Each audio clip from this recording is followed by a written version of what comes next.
Bonjour à toutes et à tous. Alors, Macron, d'un coup, il est venu, là, il a pris la télévision d'assaut, France 2, la télé publique, évidemment. Donc, pour ceux qui avaient un feuilleton à voir, eh ben, ils ne l'ont pas vu, hein. Faut pas exagérer quand même. Après, nous avons eu force table ronde, dissertation, autres commentaires sur ce qu'il avait dit, c'est-à-dire pas grand-chose ou rien, comme d'habitude. Mais bon, ça marche comme ça en France, c'est-à-dire qu'il suffit de parler, de jacasser, de faire du blabla, et c'est bon, tout se passe bien, tout se présente bien. Alors, un petit sujet auquel il faut prêter attention, c'est le virus, parce que d'un coup, on n'en parle plus. Il n'y a plus de virus. Autour de moi, j'ai jamais connu de gens malades à ce stade. Il y en a de plus en plus. Donc ce virus qui est parti, il est toujours là. Et vous allez voir, ça je mets ma main au feu, comme on dit, que d'un coup, il va y avoir un réveil du Macron et que ça va être terrible. On va revenir dans la spirale infernale. Il a compris, en fait, Macron. Pourquoi je vous ai dit ça? Parce que lui, il a compris qu'il fallait gouverner en faisant peur aux gens. Et ça, c'est un truc qui fonctionne à merveille. On ne peut pas faire mieux. On est en guerre depuis mars 2020. Et qui c'est le chef? Vous avez compris, c'est Macron. Et cette guerre, cette fausse guerre qu'il est en train de mener, c'est plutôt une guerre contre la France. Il fait une guerre contre la France, le gars. Et tranquille. C'est-à-dire, pour nous, ici, il n'y a rien, mais alors pour les autres, là, que ce soit en Ukraine ou ailleurs, là, il y a des millions, des milliards. On y va, on envoie. Alors, que voulez-vous que je vous dise? Puisque de toute façon, il a bien été réélu par une majorité, qu'on le veuille ou non. Même si cette majorité, pour certains, n'est pas assez grande, elle est là. Et plus on va avancer comme ça, moins il y aura d'opposition. D'ailleurs, l'opposition, vous ne l'entendez quasiment pas. La seule opposition, visiblement, ça serait peut-être une opposition interne, une opposition de gauche à la gauche.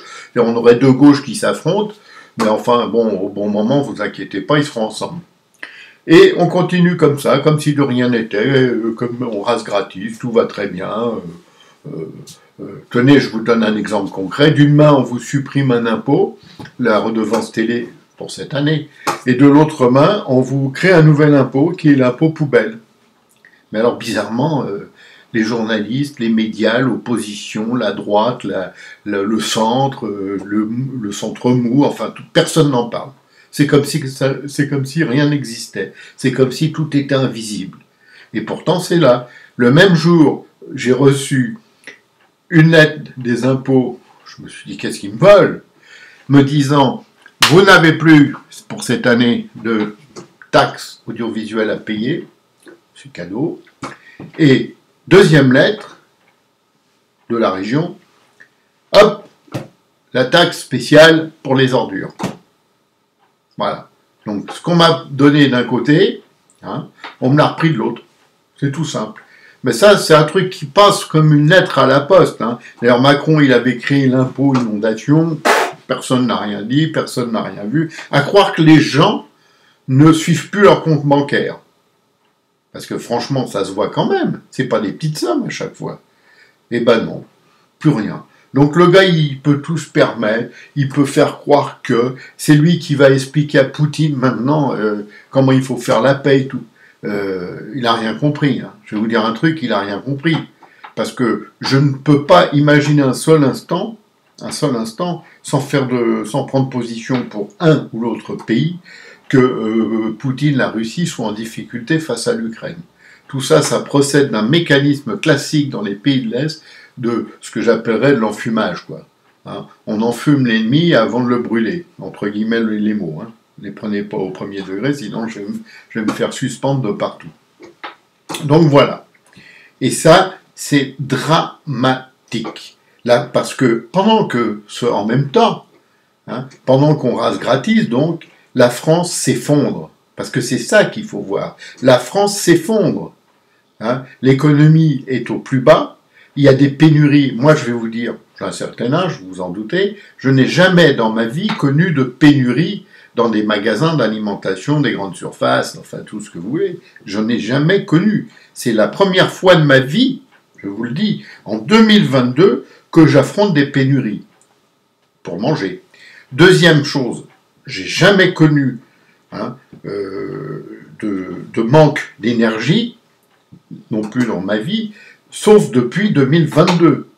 Alors qu'on ne vienne pas nous dire que c'est de la faute à l'Ukraine, à la guerre, à la Russie, c'est faux, c'est 100% faux, c'est facile à démontrer, et je vais vous dire comment, c'est que les pénuries ont commencé avant, les augmentations d'énergie ont déjà commencé largement avant, puisque c'était en 2021 que ça a commencé notamment pour le gaz en l'été, et que ça avait déjà commencé avant, le fuel a augmenté énormément en fin d'année 2021 également. L'essence a commencé à flamber, pareil à la rentrée scolaire 2021. Et tout cela, c'était bien avant que le 14 février 2022, date de départ à peu près de ce qui se passe en Ukraine. Donc, on nous ment, on nous prend pour des, allez, disons-le, des imbéciles, pour rester poli, et ça marche. Ça marche, c'est bon, il n'y a rien à dire. J'ai plein de gens qui me disent « Ouais, mais un autre, il ferait pas mieux. » Mais comment ça, un autre, il ferait pas mieux? En tous les cas, il ferait pas pire. C'est déjà pas mal. Et on en est là. On en est là dans ce système où plus rien ne compte, où les valeurs, on les a toutes foutues à la poubelle, on va le payer. Là, la dernière que je viens d'apprendre, c'était hier soir, les enfants, il ne faudra plus leur dire d'aller se coucher, ou d'aller dans leur chambre. Ah oui, ça se fait pas, ça.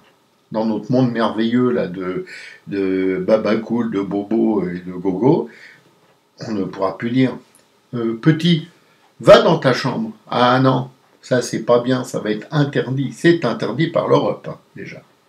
Et puis pendant ce temps-là, c'est en même temps, donc, l'Europe s'écroule. L'Europe, elle va aussi s'effondrer, hein, comme la France. Il ne faut pas croire qu'on va être tout seul. Ça, c'est une sorte de compensation, entre guillemets, ou de consolation.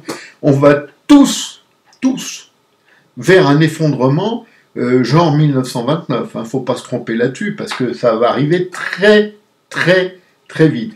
Comme, par contre, on a un autre problème qu'on n'avait pas en 1929, qui est la religion. Hein, c'est fort dans un pays laïque d'avoir un problème avec la religion, mais c'est comme ça. Nous, on est encore plus mal, finalement, que ceux d'avant. Parce qu'avant, ils avaient juste le problème du pognon, de l'économie, un pognon de dingue. Moi, je pense que c'est plutôt un pognon de dinde aujourd'hui qu'on a. Et plus on va aller comme ça, plus on va être dans ce système complètement vaseux, hein, on est dans un enfumage total. C'est vraiment, on a l'impression que le mec, là, le Macron, c'est un prestidigitateur, un télévangéliste et tout ce que vous voulez, mais c'est pas un homme politique, ce gars-là. C'est un acteur de seconde zone, quoi, qui joue les utilités et tout, mais on a vraiment l'impression qu'il n'est pas là. On a cette impression en plus. Quand vous voyez là le problème avec les grévistes là, et l'essence et tout, on se dit mais quoi, qu'est-ce qu'il fait le gars? Alors, ou tu appliques ce que tu dis, puis hop, la grève, elle pète dans la journée, hein, c'est ce qui s'était passé en mai 68, d'ailleurs, je vous rappelle, ou alors, tais-toi, parce que ça sert à rien, tu passes pour un pignouf, là. Donc, voilà. Alors, je vous le dis, je vais arrêter là, parce que je veux pas m'énerver, hein, c'est bientôt le week-end, faut se reposer un peu. Alors, on est très mal, on est mal, alors à un point que vous n'imaginez même pas aujourd'hui, parce qu'on vous cache tout. Je peux vous le dire, et là je ne suis pas un complotiste, moi, vous le savez, on vous cache tout, on ne dit plus rien sur rien, alors on s'empare d'un sujet, par exemple l'Ukraine ou l'essence, le fuel, le gasoil, enfin tout ce que vous voulez, et on balance que ça pendant des mois et des mois, il n'y a plus rien d'autre, on a fait l'été avec la canicule, ça y est, la canicule est en partie, maintenant on espère faire l'hiver, hein. On espère qu'il y aura de la neige, parce que ça va pouvoir occuper nos médias pendant quelques jours, hein. Là, on n'est pas sûr. On ne sait pas. Mais s'il y a de la neige, ça va être bon. Hein. Là, on va vous parler du froid, des difficultés, de tout ce qui se passe avec le froid. On va certainement vous montrer aussi des pauvres gens, etc. Parce que ça, on aime bien montrer les pauvres gens. Hein. C'est comme aux zoos. Hein. Oh, un pauvre. Oh, un pauvre. Sauf que les pauvres, surtout s'ils sont français, on s'en fout, royal. Hein. Comme m'aurait dit Ségolène. Alors voilà, on en est là, dans un pays presque indifférent, presque assommé. Enfin, on se demande si les gens, ils ont encore un petit cerveau pour penser. Ils sont là devant la télé qui marche en boucle. C'est une boucle. ding dang dong, hein, et là on leur rentre le truc dans la tête. En fait, on est en train de vivre Orwell, 84 d'Orwell, que j'avais lu à l'époque, et qui était vraiment un livre prémonitoire, parce qu'il ne faut pas oublier que quand Orwell a écrit son livre, il n'y avait même pas encore la télévision, quasiment, puisqu'il l'a écrit juste avant. Hein. Et donc, le gars, c'était prémonitoire, puisqu'il avait imaginé un écran. Et avec cet écran, on tenait la population en entier. Eh bien, on y est. C'est fait. Orwell serait content d'être là, parce qu'il dit, vous voyez, c'était un truc de prémonition, et maintenant, c'est une réalité. Et sur ce, je vous dis à bientôt. Merci à ceux qui suivent, merci à ceux qui partagent, merci à ceux qui font plus, parce qu'on en a besoin. On a un site qui vit de pas grand-chose, et du talent de ses auteurs surtout, et de leur contribution. Allez, bonne journée à tous, bonne fin de semaine, et en espérant qu'un jour, le retournement qu'il faut espérer, celui-là, vienne, parce qu'on ne peut pas continuer comme ça. Parce que là, on va vraiment droit dans le pire. Et ça se voit. Je sais pas, je comprends pas que les gens ne le voient pas. C'est comme vous savez, comme si on voyait un truc énorme devant soi, et qu'on se dit, si on rentre dans ce truc énorme, on est foutu. C'est ce qu'on est en train de faire.